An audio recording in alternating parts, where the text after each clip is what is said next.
বিল্লাল পুরা পাগল হইছে, পুরাই পাগল হইছে। কেউ বলে লেউটার বিল্লাল, কেউ বলে পাতা বিল্লাল, আবার কেউ বলে গাঁজাখোর বিল্লাল, আবার এখন অনেকেই তার সন্তানাদি বলে 10 মিলিয়ন বাবা বিল্লাল।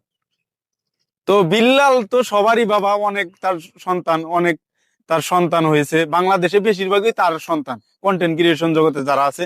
বিল্লাল এটা নিজের মুখেও বলেছে। যাই হোক, আমি বিল্লালকে নিয়ে কোনো সমালোচনা করতে চাই না, কিন্তু সোশ্যাল মিডিয়ায় যা শুরু করছে সে সে নাকি 10 মিলিয়ন না হওয়া পর্যন্ত সেই 10 মিলিয়নের ভিডিও করা বাদ দিবেন। সে শুয়ে শুয়ে স্বপ্ন দেখুক, আর তার কুজর্মা কিছু পোলাপান এই তার স্বপ্নটা পূরণ করে দিবে।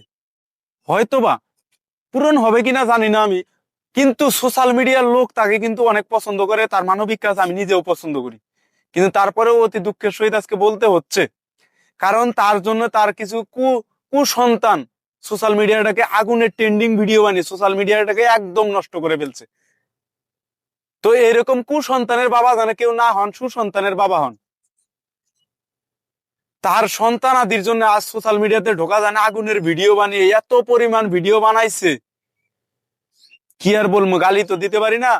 তো সমেল যে কইছে সে একজন পাতা বিল্লাল, আসলেই মনে হয় সে একজন পাতা বিল্লাল, গাঁজাখোর বিল্লাল।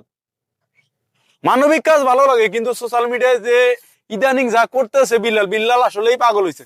বিল্লাল পুরা পাগল হইছে, পুরাই পাগল হইছে। পাতা বিল্লালকে নিয়ে আমার বলার কিছু নাই, কিন্তু মানবিক বিল্লাল আমারও মনের মানুষ একজন। ধন্যবাদ।